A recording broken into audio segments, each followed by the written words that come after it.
तो दोस्तों आज हो गया 3 अगस्त 2022। यूपी समेत देश दुनिया की सभी ताज़ा बड़ी खबरें लेकर आए सिर्फ आपके लिए। फटाफट खबर शुरू करते हैं। उससे पहले चैनल को अब तक सब्सक्राइब ना किया हो तो फटाफट चैनल को सब्सक्राइब कर दें, लाइक कर दें, शेयर कर दें ताकि इसी तरह की खबर आप हर रोज़ देख सकें। चलिए शुरू करते हैं आज की पहली बड़ी खबर। झारखंड में शिक्षक भर्ती के एक मामले में सुप्रीम कोर्ट ने अहम टिप्पणी करते हुए हाई कोर्ट के फैसले को बरकरार रखा है। सुप्रीम कोर्ट ने कहा है कि आरक्षण की वजह से शिक्षा की गुणवत्ता से समझौता नहीं किया जा सकता है। दरअसल आपको बता दें कि झारखंड सरकार ने 13 अनुसूचित जिलों में सरकारी स्कूलों में शिक्षकों के सभी पद अनुसूचित जनजाति के लिए आरक्षित कर दिए थे। इसके बाद गैर अनुसूचित जनजाति के लोगों ने झारखंड हाई कोर्ट में अपील की थी। सुप्रीम कोर्ट ने भी हाई कोर्ट के फैसले को बरकरार रखा है। मंगलवार को दिल्ली में मंकी पॉक्स का तीसरा मामला सामने आया है। देश में अब तक मंकी पॉक्स के कुल 8 मामले सामने आ चुके हैं। देश में गहराते मंकी पॉक्स के मामले के बाद सरकार ने हालांकि संसद में बयान दिया है और कहा है कि हालत काबू में है और सरकार तमाम प्रभावी कदम उठाने जा रही है। इस बीच सीरम इंस्टीट्यूट के सीईओ आधार पूनावाला ने कहा है कि मंकी पॉक्स बीमारी के लिए टीका खोजने के लिए शोध चल रहा है। महाराष्ट्र में कैबिनेट का विस्तार जल्द ही किया जाएगा, इस पर चर्चा चल रही है। राज्य के मुख्यमंत्री एकनाथ शिंदे ने मंगलवार को पुणे में ये बात कही है। इस दौरान उन्होंने फसल ऋण बांधों में पानी की किल्लत, कोरोना की स्थिति और बूस्टर डोज की समीक्षा की। इसके बाद मीडिया से बात करते हुए उन्होंने सभी सवालों के जवाब दिए। यही नहीं, कैबिनेट विस्तार को लेकर भी कहा है कि जल्द ही मंत्रिमंडल का गठन किया जाएगा। प्रधानमंत्री नरेंद्र मोदी के भाई प्रहलाद मोदी अपने संगठन की मांगों को लेकर जंतर मंतर पर धरने पर बैठ गए। आपको बता दें कि वो all India fair price shop dealers federation के उपाध्यक्ष हैं। प्रहलाद के साथ संगठन के कई अन्य सदस्य भी हाथों में पोस्टर लेकर जंतर मंतर पर नारे लगाते हुए दिखे। महंगाई को लेकर विपक्षी दल मोदी सरकार पर हमलावर है। संसद से लेकर सड़क तक सरकार के खिलाफ मोर्चा खोल दिया है। कांग्रेस सांसद राहुल गांधी ने मंगलवार को ट्वीट करते हुए साल 2019 से साल 2022 तक के आंकड़े पेश किए। राहुल गांधी ने पेट्रोल से लेकर नमक और दाल तक के दाम दिखाए, साथ ही तीखा हमला बोला और कहा है कि मोदी सरकार अमृतकाल के जश्न में मगन है, उन्हें नहीं लगता है कि महंगाई है। भाजपा नेता शहजाद पूनेवाला ने करप्शन के आधार पर पार्टियों का नामकरण किया है। उन्होंने टीएमसी को टू मच करप्शन और आईएनसी को आई नीड करप्शन जैसी संज्ञा दी है। सिर्फ इतना ही नहीं, पूनावाला ने महाराष्ट्र के पूर्व मुख्यमंत्री उद्धव ठाकरे को भी नहीं बख्शा है।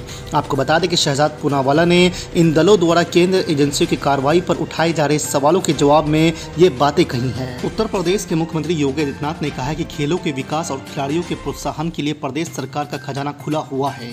ओलंपिक, एशियन गेम्स, कॉमनवेल्थ आदि प्रतियोगिताओं में पदक विजेता प्रदेश के खिलाड़ियों को राजपत्रित अधिकारी के रूप में नियुक्ति की स्वीकृति दी जा चुकी है। इसके साथ ही पदक विजेताओं पर लाखों करोड़ रुपए की धन वर्षा भी की जा रही है। ये सिलसिला थमेगा नहीं। समाजवादी पार्टी के अध्यक्ष अखिलेश यादव ने मंगलवार को जेवर विधानसभा सीट से भाजपा विधायक धीरेन्द्र सिंह के साइकिल दुर्घटना में घायल होने की खबरों पर भाजपा पर निशाना साधा है। आपको बता दें कि अखिलेश यादव ने हिंदी में ट्वीट किया है कि अब भाजपा ही कहेंगे कि हमारे विधायक जी गड्ढे में गिरे नहीं बल्कि गड्ढे का गहन अध्ययन करने के लिए गहराई में उतरे हैं।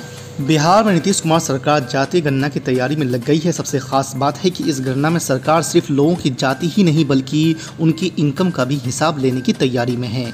सूत्रों की माने तो सर्वे जब से शुरू किया जाएगा तो उसमें जाति के साथ ही साथ लोगों की आय और आर्थिक हालत को लेकर भी डाटा लिया जाएगा। ऑल इंडिया मजलिस इत्तेहादुल मुस्लिमीन के प्रमुख असदुद्दीन ओवैसी ने जयपुर में जमकर केंद्र सरकार और आरएसएस पर निशाना साधा है। ओवैसी ने कहा है कि वो दिन दूर नहीं जब श्रीलंका की तरह यहाँ भी हालत बन जाए, जनता प्रधानमंत्री आवास में घुस जाए। यहाँ तक कि राष्ट्रीय सुरक्षा सलाहकार अजीत डोभाल भी एमआईएम प्रमुख के निशाने पर रहे। आपको बता दें कि जयपुर में आयोजित टॉक जर्नलिज्म के फाइनल सेशन में असदुद्दीन ओवैसी ने चर्चा की। इस दौरान उन्होंने भारत की श्रीलंका से तुलना भी की। राज्यसभा के सभापति एम वेंकैया नायडू ने सोमवार को वित्त मंत्री निर्मला सीतारमण द्वारा सदन में सोनिया गांधी को लेकर दिए गए कुछ बयानों को हटा दिया है। आपको बता दें कि सीतारमण ने कांग्रेस सांसद अधीर रंजन चौधरी की राष्ट्रपति टिप्पणी को लेकर सोनिया गांधी से माफी की मांग की थी। इसको लेकर सदन में काफी हंगामा भी हुआ। इससे पहले राज्यसभा में नेता प्रतिपक्ष मल्लिकार्जुन खड़गे ने मांग किया था कि केंद्रीय मंत्री पीयूष गोयल और निर्मला सीतारमण द्वारा कांग्रेस अध्यक्ष सोनिया गांधी के बारे में 28 जुलाई को की गई टिप्पणी को सदन की कार्रवाई निकाला जाना चाहिए। मनी लॉन्ड्रिंग केस में शिवसेना नेता संजय राउत की ईडी द्वारा गिरफ्तारी के बाद कांग्रेस नेता राहुल गांधी ने सोमवार को प्रधानमंत्री नरेंद्र मोदी पर निशाना साधा है। उन्होंने ट्विटर पर प्रधानमंत्री मोदी को राजा के रूप में संबोधित किया। राहुल गांधी ने लिखा है कि राजा का संदेश साफ है, जो मेरे खिलाफ बोलेगा वो तकलीफें झेलेगा। वो सिर्फ यही नहीं रुके, उन्होंने आगे लिखा है कि सरकारी एजेंसियों का दुरुपयोग करके विरोधियों का हौसला तोड़ने और सच का मुंह बंद करने की पुरजोर कोशिश जारी है, लेकिन तानाशाह सुन ले, अंत में सत्य जीतेगा और अहंकार हारेगा। भारतीय जनता पार्टी की दिल्ली इकाई के नेता उप मुख्यमंत्री मनीष सिसोदिया और जेल में बंद मंत्री सत्येंद्र जैन को बर्खास्त करने की मांग को लेकर मुख्यमंत्री अरविंद केजरीवाल के घर के बाहर सोमवार को धरने पर बैठ गए।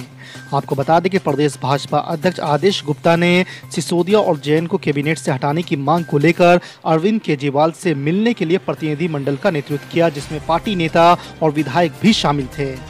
संसद के मानसून सत्र में सोमवार को लोकसभा में कुछ ऐसा हुआ जिसे देखकर सभी ताज्जुब में पड़ गए। आपको बता दें कि खाद्य पदार्थों की महंगाई पर चर्चा के दौरान टीएमसी सांसद अचानक सदन में कच्चा बैगन चबाने लगी। सांसद काकोली घोष ने सवाल उठाया कि क्या सरकार चाहती है कि हम कच्ची सब्जियां खाएं। उन्होंने कहा कि कुकिंग गैस की कीमतें इतनी ज्यादा हो गई है कि आम आदमी के लिए खाना पकाना मुश्किल हो गया है। इस दौरान टीएमसी सांसद ने कहा कि पिछले कुछ महीनों में एलपीजी सिलेंडर के दाम 4 बार बढ़ाए जा चुके हैं। उन्होंने कहा कि 600 रुपये प्रति सिलेंडर से बढ़कर अब ये 1000 रुपये प्रति सिलेंडर तक पहुंच चुका है। इसके साथ ही उन्होंने गैस सिलेंडरों की कीमत को वापस लिए जाने की भी मांग की है। संजय रावत की गिरफ्तारी पर उद्धव ठाकरे सोमवार को आक्रामक अंदाज में दिखे। अपने सहयोगी संजय रावत के परिजनों से मुलाकात के बाद उद्धव ठाकरे ने मीडिया से बात की और भाजपा को चेतावनी देते हुए कहा कि एक दिन हमारा टाइम भी आएगा। आपको बता दें कि उद्धव ठाकरे ने कहा कि वक्त हमेशा बदलता रहता है, जब हमारा वक्त आएगा तो सोचिए कि आपका क्या होगा।